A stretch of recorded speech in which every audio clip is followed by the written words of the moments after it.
Estimados alumnos, muy buenas tardes. Vamos a dar inicio a la clase relacionada a lesiones traumáticas del aparato locomotor, que se iba a dictar ayer por motivos de trabajo, no pudimos hacerlo. Ahora estamos con algunos problemitas del internet, espero que no tener problemas, por eso es que no estoy compartiendo cámara. Entonces, espero que no tengamos problemas con las diapositivas. Les habla José Hernández, médico traumatólogo del Hospital Guillermo Almenara, y la clase de hoy está relacionada a lesiones traumáticas del aparato locomotor.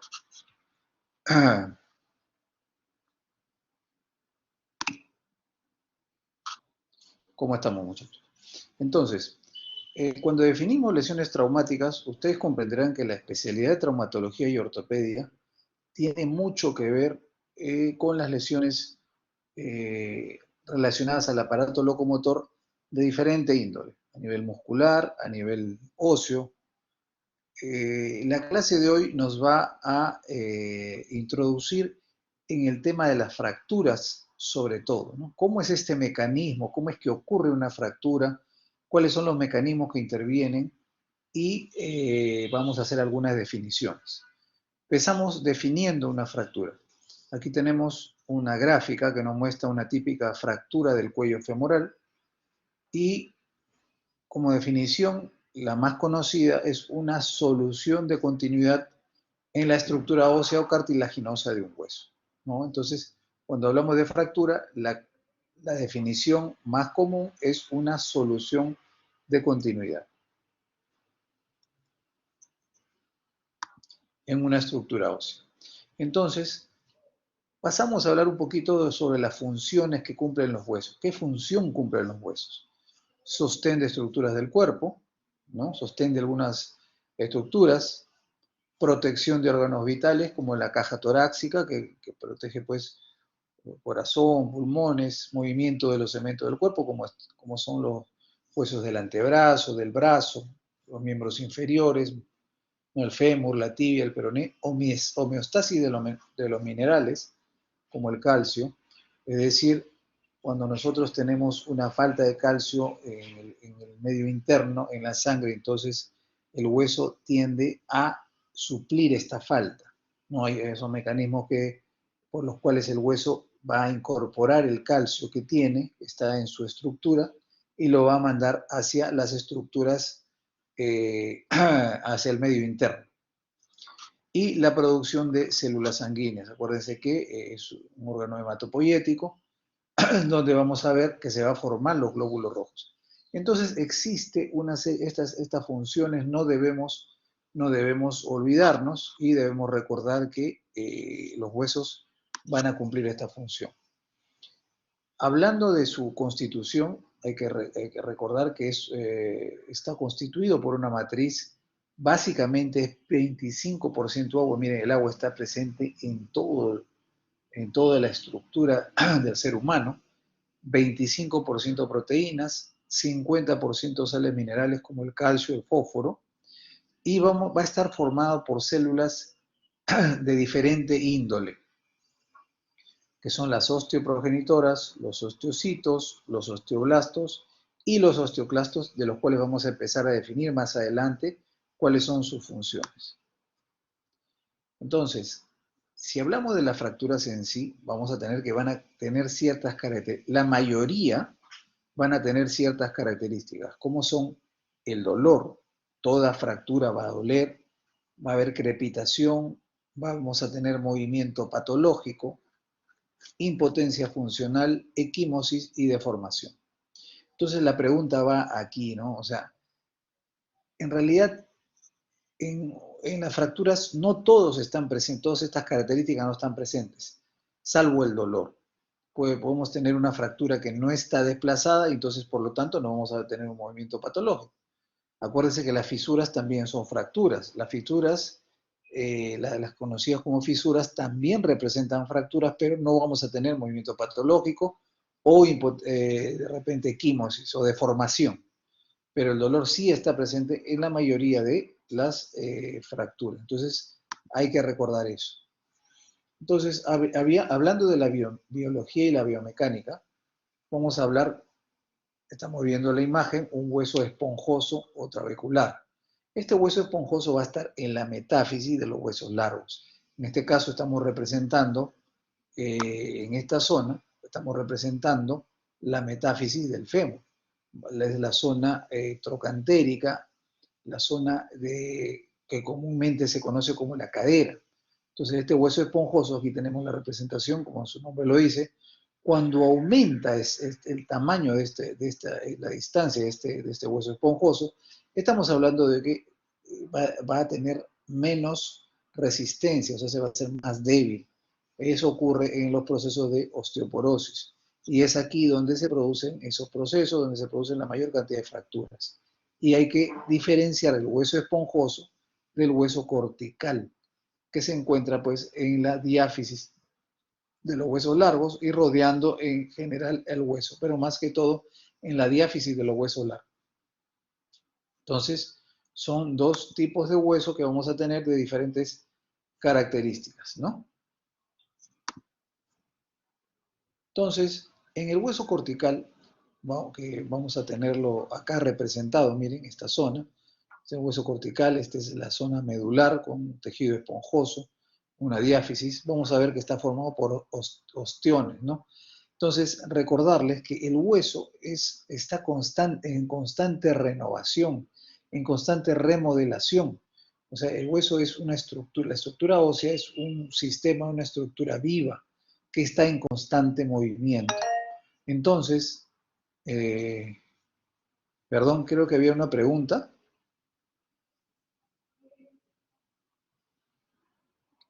Hola.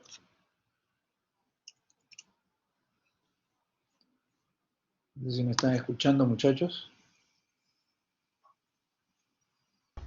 Sí se Sí, se escucha, escucha, doctor. doctor. Ya.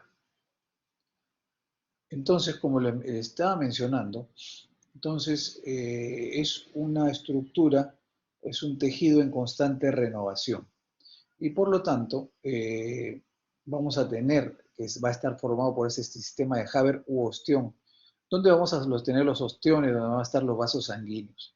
Entonces, aquí hay un primer punto que nosotros tenemos que tener presente.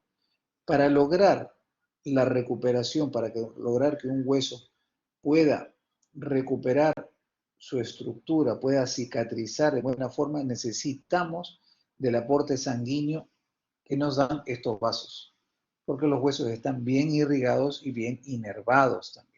Entonces, esa irrigación, como ustedes saben, trae oxígeno. Entonces, se basa, se nutre del el vaso sanguíneo del oxígeno, y esto va a favorecer que se produzca la remodelación, se produzca el callo óseo.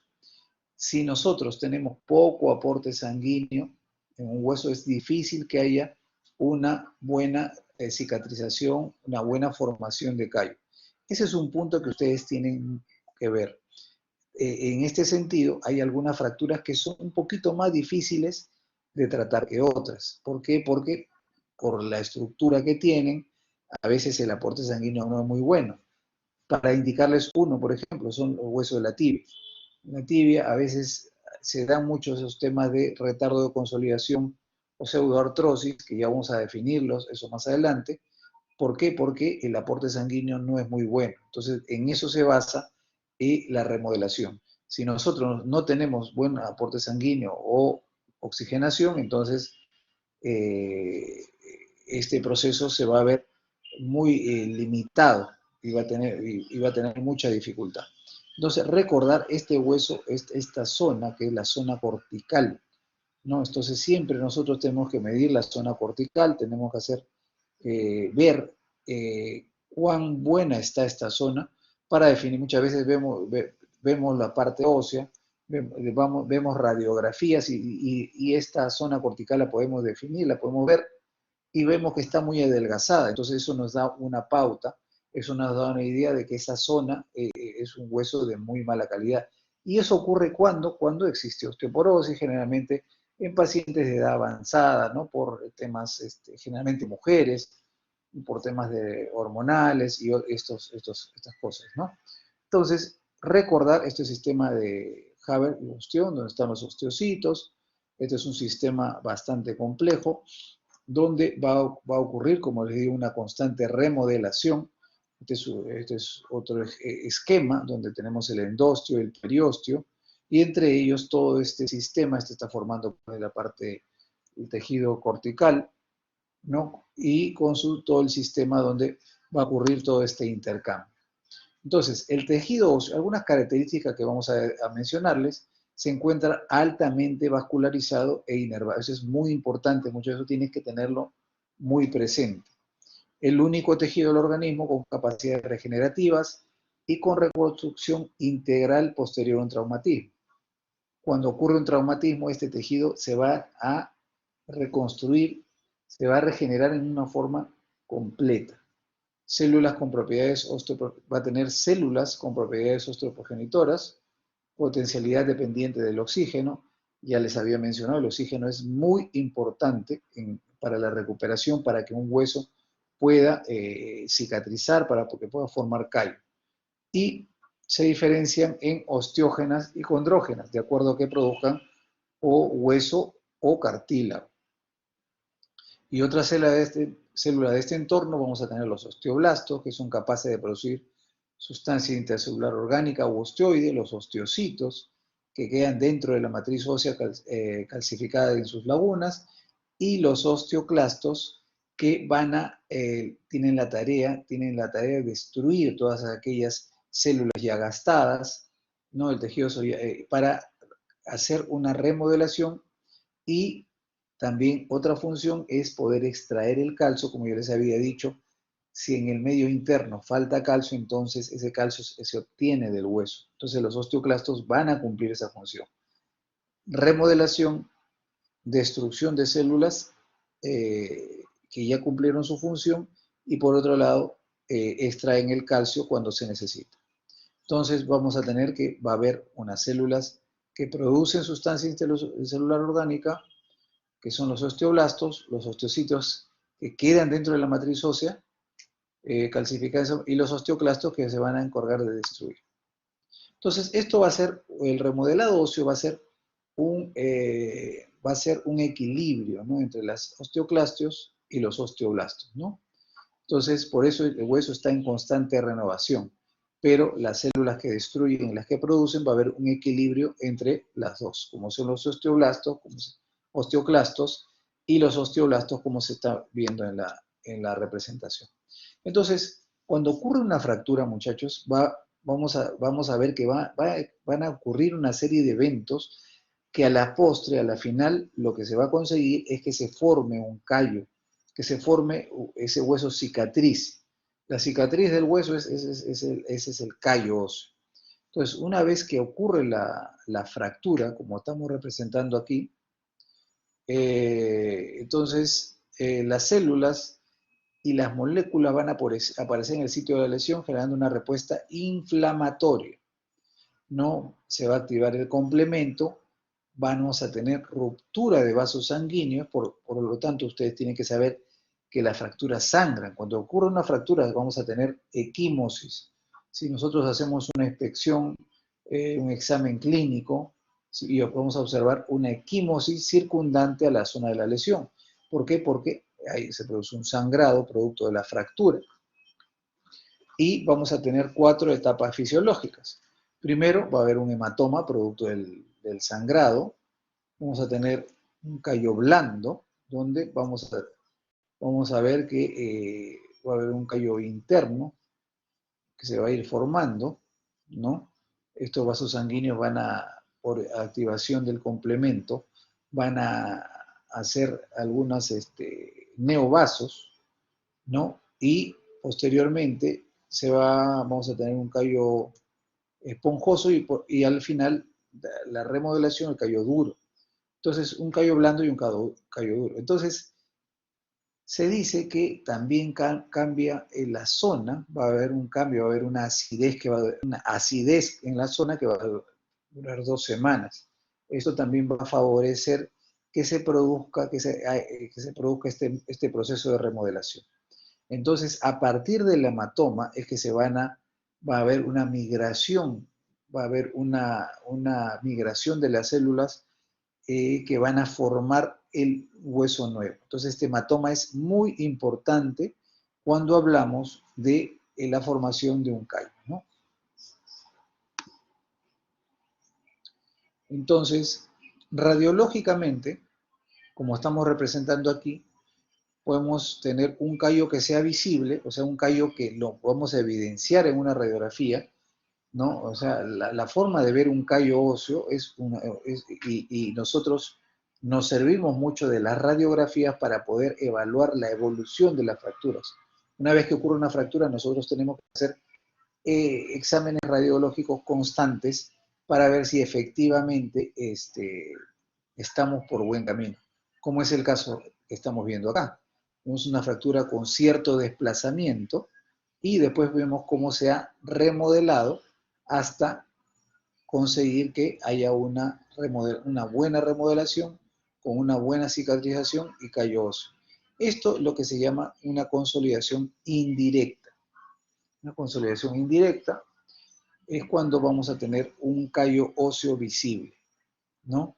Y esto ocurre generalmente pues cuando usamos aparatos de yeso, aparatos ortopédicos. Ahora, podemos tener una remodelación ósea, podemos tener una cicatrización del hueso con un callo no visible, claro que sí. Eso es lo que se produce en la consolidación directa cuando usamos estos elementos que son placas y tornillos. Cuando usamos placas y tornillos, hacemos una compresión tal, que no haya ningún tipo de movimiento en la fractura y por lo tanto la cicatrización va a ser por dentro, entonces no vamos a ver un callo que salga por fuera de la fractura. Entonces, esto es una consolidación, se logra, se está haciendo una osteosíntesis anatómica. El proceso de colocar placas, tornillos, clavos, eso se llama osteosíntesis. Estamos realizando una osteosíntesis. En este caso es una osteosíntesis anatómica y haciendo el corte histológico vamos a ver que el callo es por dentro. O sea, no vamos a tener un callo evidente que vaya por fuera. Entonces, hay dos elementos que intervienen en el momento de que nosotros tratamos una fractura. Primero, la capacidad biológica, que mucho tiene que ver con la vascularización y el aporte de oxígeno a la zona de la fractura, y las condiciones biomecánicas de estabilidad. Este es otro concepto que tenemos que tener muy presente, que es donde nosotros intervenimos, donde interviene el médico, el traumatólogo, en el tratamiento de este tipo de fracturas. Eso no se deben olvidar, muchachos. Entonces, algunos conceptos que tenemos que recordar es que las fracturas tienden a la curación de forma espontánea. Es decir, si tú dejas una fractura y no le das tratamiento, el organismo de por sí, el organismo va a tratar de que se pegue, que se produzca la consolidación. El tema es que muchas veces si hay un desplazamiento y nosotros no intervenimos, podemos tener esas consolidaciones, las llamadas consolidaciones viciosas. La consolidación viciosa no es sino el hecho de que se produzca una consolidación, que el hueso cicatrice, que se forma un callo óseo, pero con todos los elementos desplazados, ¿no? Con huesos deformados. Entonces, justamente eso es lo que hay que evitar, ¿no? La consolidación viciosa. Entonces, esto se consigue como dándole estabilidad y alineando los fragmentos, como en este caso, ¿no? Vemos que está consolidando de una forma desplazada. El callo óseo va a ser la respuesta natural del hueso vivo al movimiento de los fragmentos. Entonces, este movimiento de los fragmentos tiene que ser muy, muy pequeño, es decir, tiene que ser un movimiento controlado. Y porque si no es un movimiento controlado, entonces nos puede llevar a la pseudoartrosis. La pseudoartrosis significa que ese hueso ya no va a pegar, ya no va a consolidar a pesar de todo lo que hemos hecho. Entonces, para evitar eso es que nosotros tenemos que darle estabilidad, tenemos que hacer que esos movimientos de los fragmentos sean muy pequeños, y controlados, ¿no? Porque si de lo contrario, entonces no vamos a tener ese proceso de consolidación.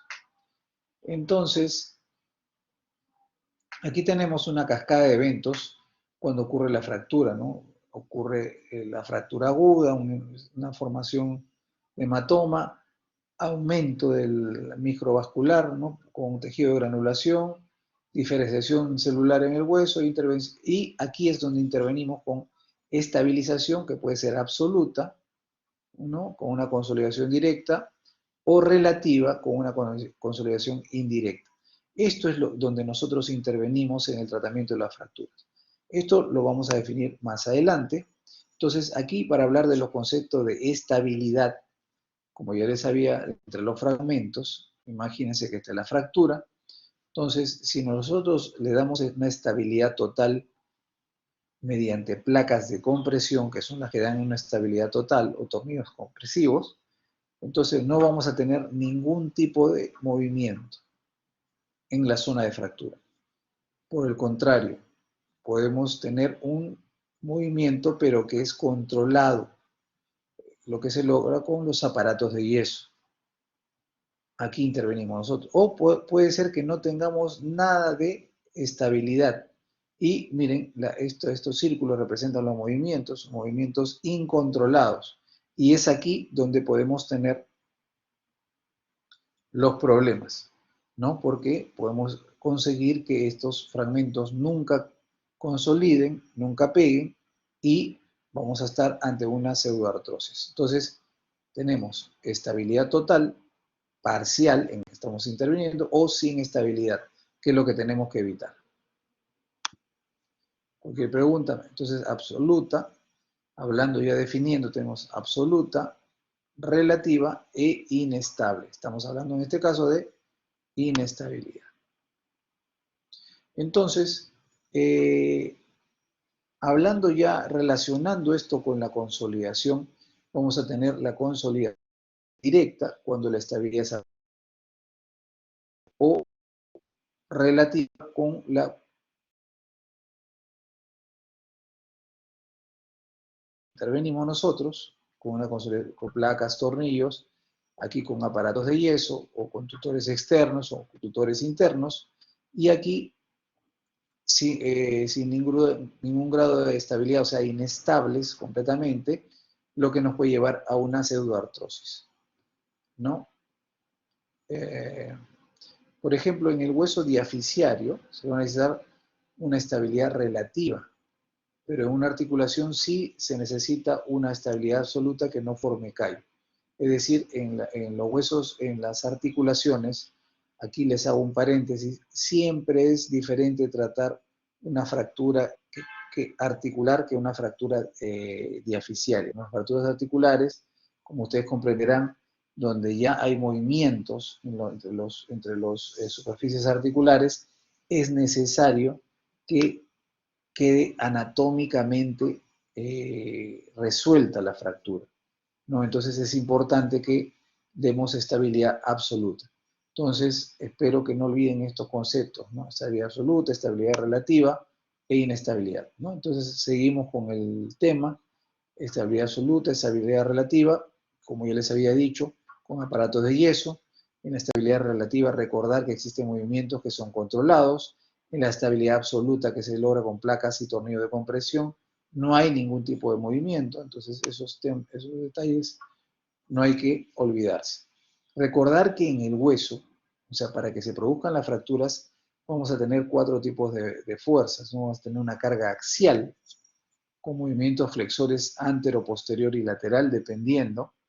Una carga en torsión, y frente a cada una de estas fuerzas debe oponerse una rigidez, ¿no? Que sea axial, antero, posterior, lateral y torsional. Entonces, cuando ocurre la fractura, generalmente estas son fuerzas que van a intervenir, van a afectar al hueso. Entonces, para que se produzca la fractura, estas fuerzas que estamos definiendo acá, tienen que vencer la resistencia del hueso.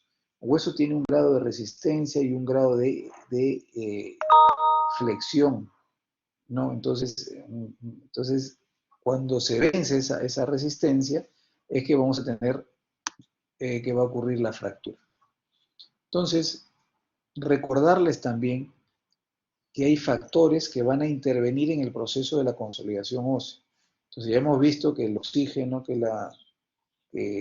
el aporte sanguíneo es muy importante, pero hay algunos factores que también intervienen cuando nosotros hablamos de fracturas. Por ejemplo, el estado nutricional del paciente.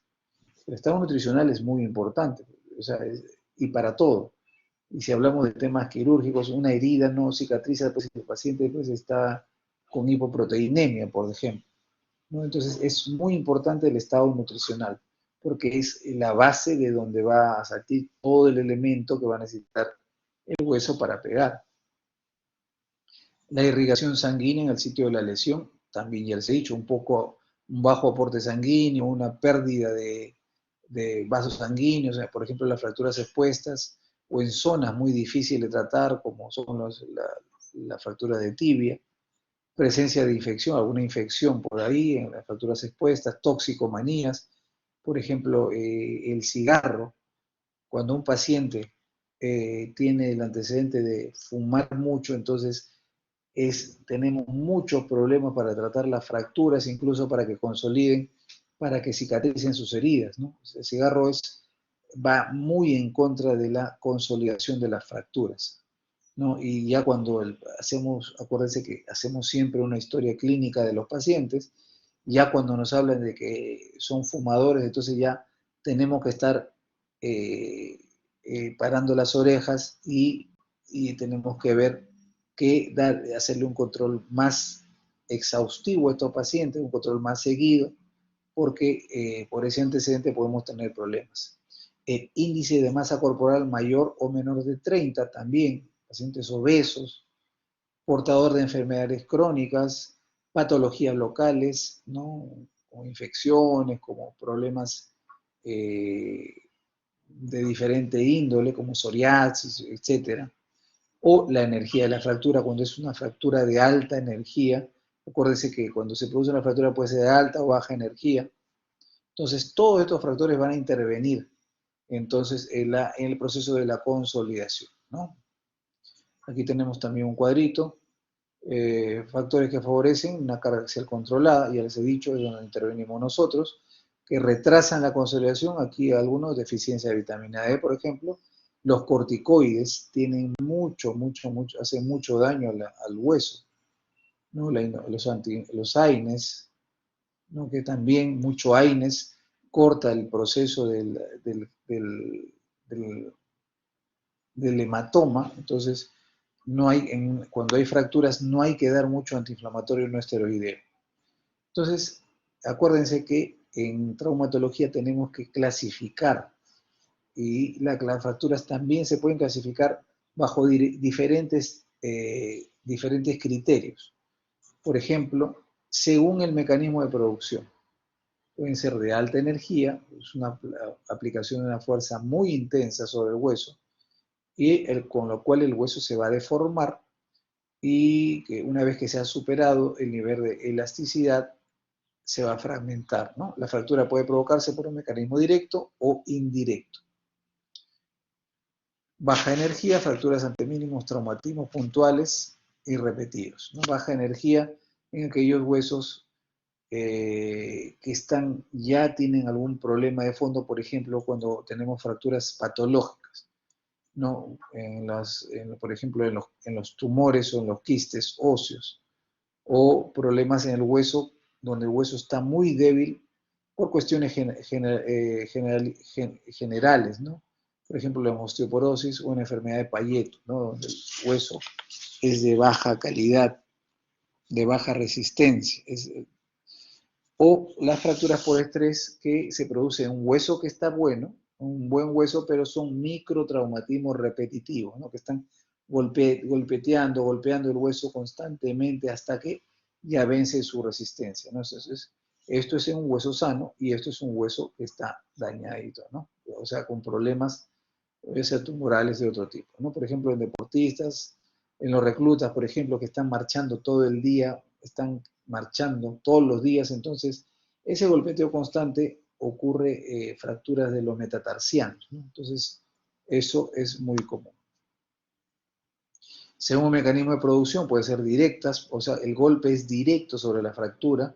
Imagínense, por ejemplo, un golpe con un bate de béisbol en el antebrazo y justo se produce una fractura de cúbito y radio, o indirectos donde la fuerza ocurre de una zona distal, por ejemplo, una caída con la mano extendida y una fractura del antebrazo, por ejemplo, para hacer una comparación. Y aquí vamos a tener algunas características, por ejemplo, por compresión, por flexión, por cizallamiento, torsión y tracción, como estamos viendo acá representado, ¿no? Entonces, por ejemplo, por compresión, en las fracturas a nivel de la columna vertebral, donde se producen esas fracturas por compresión, los pacientes caen sentados y la fuerza viene de arriba hacia abajo, donde aplasta una de las vértebras, generalmente de 2L1, por tracción, en este caso, estas son las fracturas avulsivas, donde en este caso, hablando del maleolo tibial, un tendón jala el hueso y lo rompe, esas fracturas por avulsión, fracturas por torsión, por flexión y por cizallamiento, ¿no? Entonces esos son los diferentes tipos de fracturas que vamos a tener. Según el trazo puede ser lineal, puede ser transverso, puede ser multifragmentario, cominuto, puede ser espiroideo. Entonces son los diferentes tipos de acuerdo al trazo, ¿no? Según su interrupción puede ser incompleta, la llamada fisuras, ¿no? Pues aquí tenemos el tallo verde, las fisuras del torus, acá, y las completas pueden ser simples, cominutas y pueden ser no desplazadas. Por ejemplo, hablando de algunos ejemplos, aquí tenemos una fractura oblicua corta, y haciendo una evaluación de justo lo que les estaba diciendo, siempre tenemos que ver la característica de la cortical. A ver si es un hueso, en este caso parece una fractura patológica, es un hueso de mala calidad, es una fractura conminuta, miren, o sea, tenemos la fractura con varios fragmentos, una fractura espiroidea, de acuerdo a lo que estamos mencionando.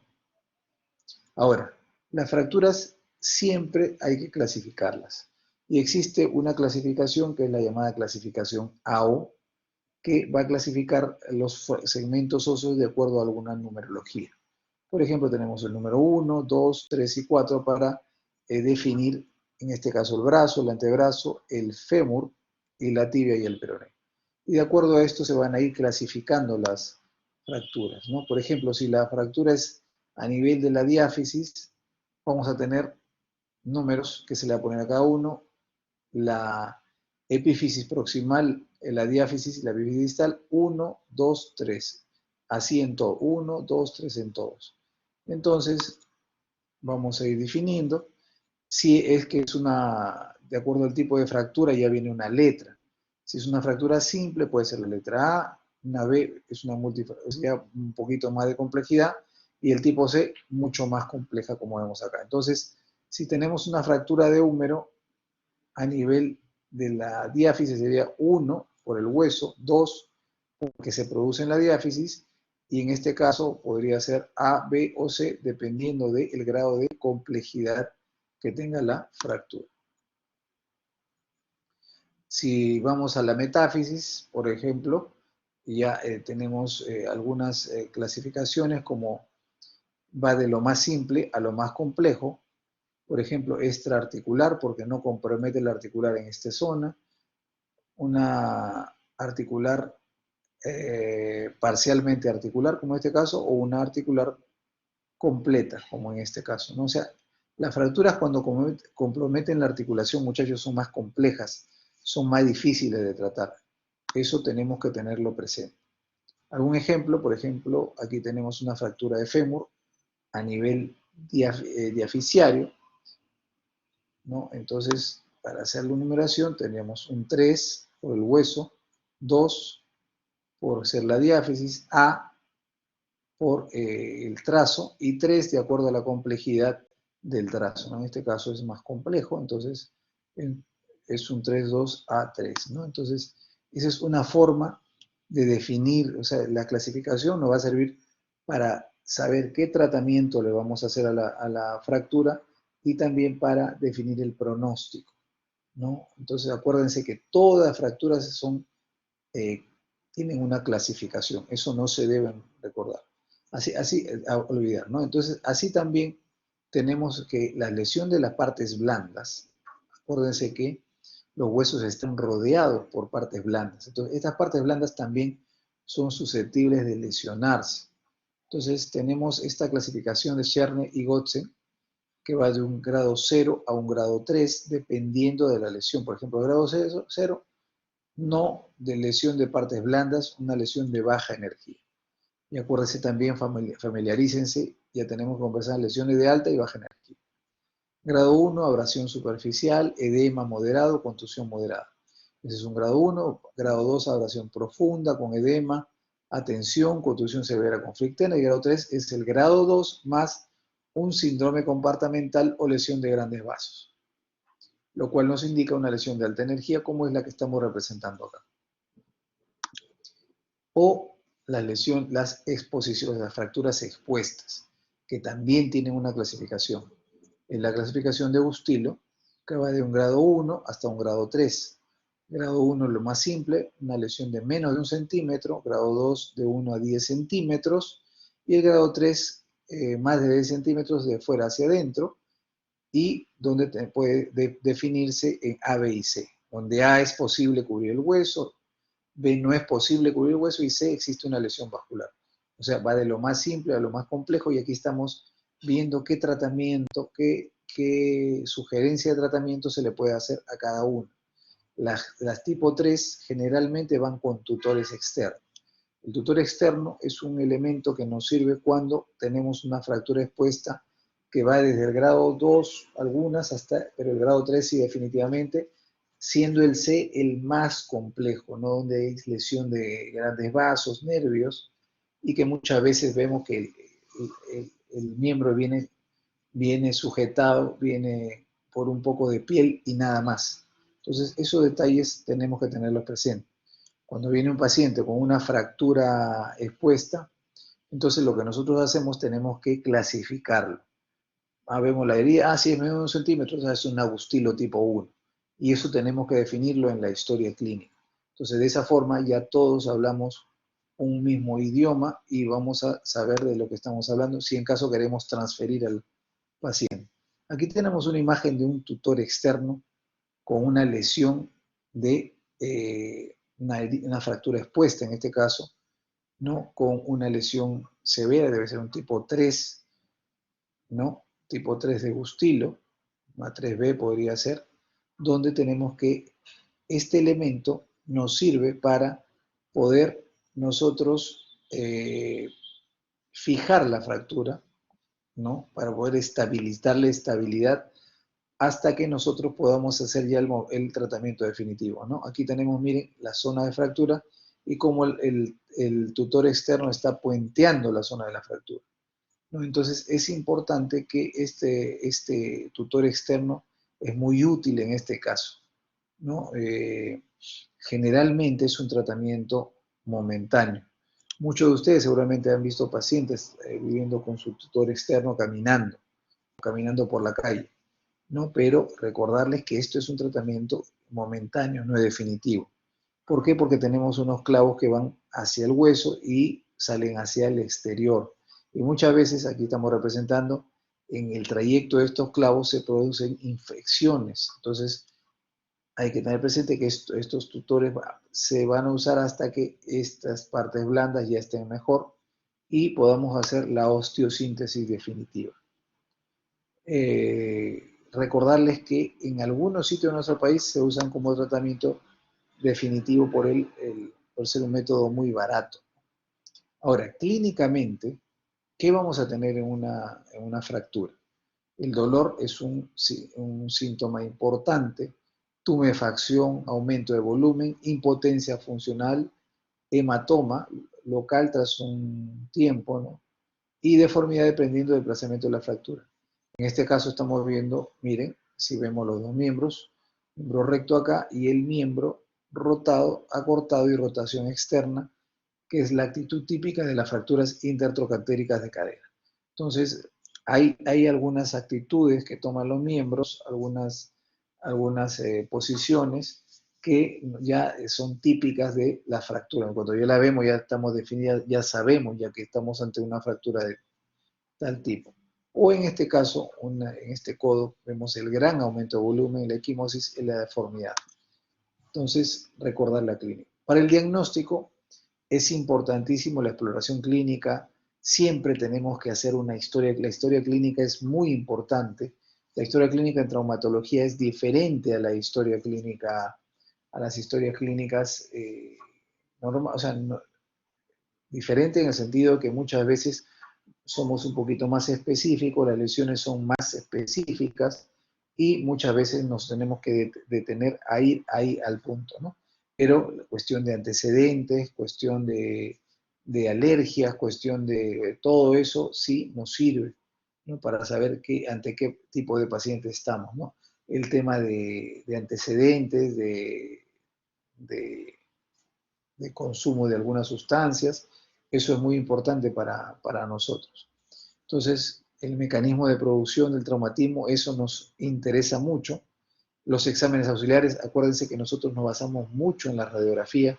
La radiografía es un elemento muy importante para nosotros para poder definir nuestros tratamientos, pero también contamos pues con resonancia magnética, con tomografía, con gammagrafía, con ecografías, ¿no? Etcétera, etcétera, etcétera. Entonces, tenemos que recordar que estos elementos, nosotros tenemos que estar en la condición de poder solicitar el examen que nosotros creamos que es el más importante y el que nos va a definir el tratamiento, ¿no? Nunca debemos pedir pues, radiografías por pedir. O sea, algunas veces se hace eso, pero tenemos que tratar de evitarlo. Y por otro lado, ya yendo al tratamiento, si hablamos en forma general, tenemos unos sintomáticos, o sea, nosotros usamos, muchachos, mucho analgésico antiinflamatorio, ¿no? Los analgésicos son medicamentos que usamos con mucha frecuencia, calmar, ¿no? Antibióticos en algunos casos, y técnica de limpieza local, dependiendo si hay fracturas expuestas, ¿no? Administración de antibióticos, la reducción, que significa poder acomodar los trazos de fractura, alinear los extremos de los huesos fracturados, puede ser contracciones y esto va a ocasionar que el edema va a disminuir y el riesgo de lesión vascular. Y una vez hecha la reducción, nosotros tenemos que mantener esa reducción, tenemos que mantener ese alineamiento. Y eso depende de cómo vamos a hacer el tratamiento definitivo posterior, ¿no? Algunas veces hacemos tracciones, etc.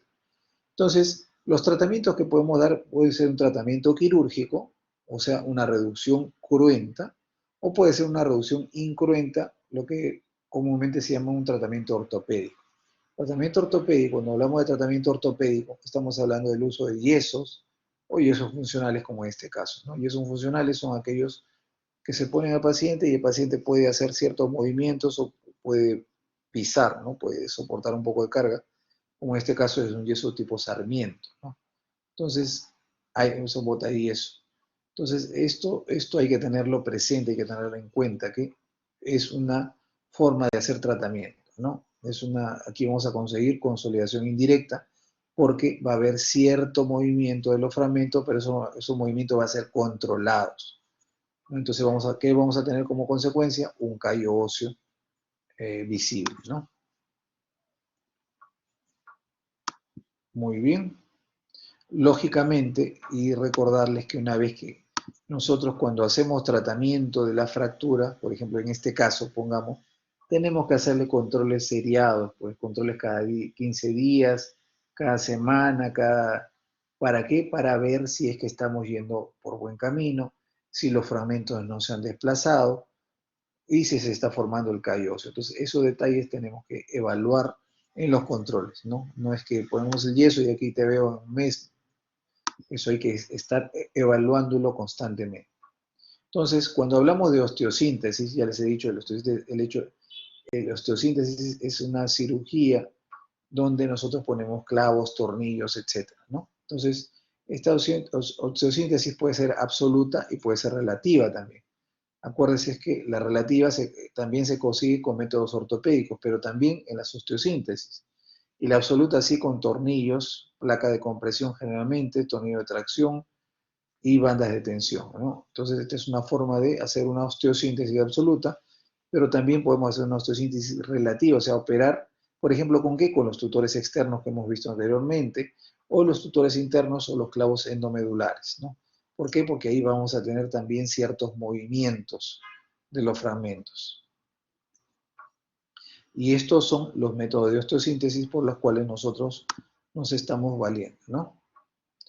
Entonces, nosotros tenemos que definir, o sea, ahí ya tenemos que intervenir nosotros y definir si le vamos a dar estabilidad absoluta o si le vamos a dar estabilidad relativa, ¿no? Dependiendo de lo que estemos buscando. Eso ya es cuestión del trabajo del traumatólogo.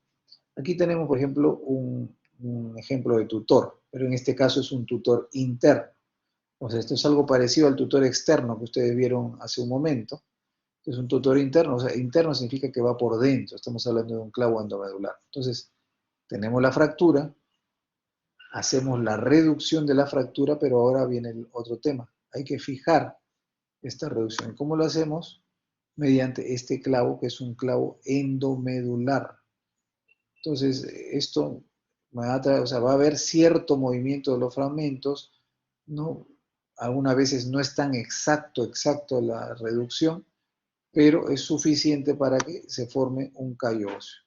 Lo otro es el principio de compresión, donde vamos a tener que no va a haber movimiento en el sitio de la fractura y las superficies no se van a desplazar bajo aplicación de carga. Aquí, en este caso, no queremos ningún tipo de movimiento, ¿no? Por ejemplo, en este caso es una fractura, esta es una fractura de tibia, de platillo tibial, con, aquí esto forma parte de la articulación de la rodilla. Entonces, aquí estamos colocando un tornillo de compresión para cerrar la fractura y esto no se debe mover cuando nosotros le aplicamos una fuerza. Esto es la estabilidad absoluta y aquí no vamos a tener la presencia de ningún callo. Entonces, los requisitos biológicos, buen movimiento, tenemos que tener una buena vascularización, es decir, un buen aporte vascular. ¿Y por qué es importante las partes blandas, muchachos? Porque el aporte sanguíneo viene mucho de las partes blandas. Entonces, si no tenemos una buena vascularidad, es difícil que esas fracturas vayan a consolidar. En este caso estamos viendo representado pues una placa de compresión, miren la vascularización que viene por debajo, y recordarles que todo elemento de osteosíntesis que nosotros vamos a colocar en una fractura, placa, tornillo, clavo, siempre hay que retirarlo una vez que ya ha cumplido su función. No es que se deja ahí y se queda toda la vida, no, hay que retirarlo. No, eso es lo, ¿por qué? Porque se dice que produce un problema en la zona donde el hueso donde está ubicado. Entonces, lo ideal es, pero esto no implica que mucha gente, pues, por evitar, a veces, por evitar el hecho de tener otra cirugía, etcétera, siempre se quedan con su placa, con su tornillo para toda la vida. Entonces, esa es la idea, ¿no? Entonces, estratégicamente hay que comprender cuál es la estrategia para, o sea, tenemos que tener una estrategia para el manejo de una fractura, ¿no? Ver cómo y dónde es la fractura, cómo están las partes blandas, qué tipo de paciente tenemos, joven, viejo, deportista, o no, o si se fractura la muñeca de la mano dominante o no, si es trabajador, etcétera. Nosotros tenemos que hacer una evaluación detallada del paciente que vamos a tratar, ¿no? Los tejidos blandos, el tipo de paciente, eso es una evaluación absoluta, ¿no? No es que ya no vamos a la fractura y nos olvidamos del resto. Es importante ver el paciente de manera integral, como todo en medicina. Bueno, hasta aquí llegamos con la clase relacionada a lesiones traumáticas. Si existe alguna pregunta, podemos responderla, podemos conversar de repente.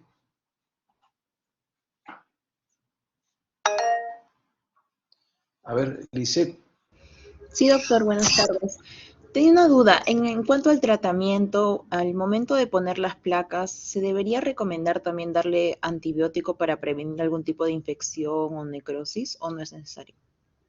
Bueno, mira, acuérdate que cuando nosotros, o sea, primero es importante recordarles que la traumatología es una especialidad quirúrgica. Y como todas las especialidades quirúrgicas, o sea, ¿cuáles son? La cirugía general, la neurocirugía, urología, etcétera. Entonces, ya estamos hablando de un acto operatorio. Entonces, acuérdate que en el acto, no sé si han llevado cirugía ustedes, pero en el acto operatorio ya tiene sus características, ¿no? Desde que el paciente llega al quirófano, donde tienes que pedirle todos los exámenes preoperatorios, tiene que estar listo con sus riesgos quirúrgicos, todo lo que necesita, y una vez que ya estás en el acto operatorio, ya tienes que seguir todos los lineamientos. Y estos lineamientos incluyen el uso de antibióticos, porque como es algo cruento, tú vas a trabajar abriendo al paciente, entonces esto es muy susceptible o sea, hay que evitar que se produzcan algunas complicaciones como son las infecciones. Entonces, como tal, tienes que darle antibióticos al paciente, ¿no? El antibiótico se da antibiótico profilaxis, es decir, antes de empezar el acto operatorio y después del acto operatorio tiene que seguir con antibióticos por unos días, ¿no? Los que considere el cirujano, ¿no? Y incluso, una vez que sale de alta el paciente, se va a su casa ya operado y continúa con antibióticos por un par de semanas, ¿no? Entonces, el antibiótico es muy importante cuando colocamos este tipo de placas, porque una de las complicaciones más temidas de los cirujanos ortopédicos son las infecciones, pues, ¿no? Porque implica que la infección se mete al hueso y cuando la infección se mete al hueso, que es motivo de una clase de ustedes, eso es una complicación muy difícil de erradicar, ¿no? Entonces hay que evitar esos temas, ¿no? Y para eso hay que usar el antibiótico, dice. Vale la Gracias, pregunta. doctor.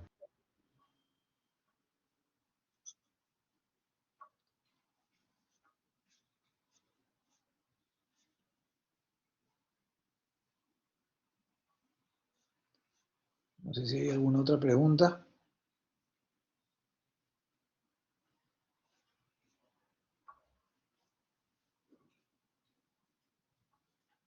Bueno, muchachos. Entonces, hasta aquí llegamos con la clase de hoy. Les agradezco la atención y bueno, buenas tardes.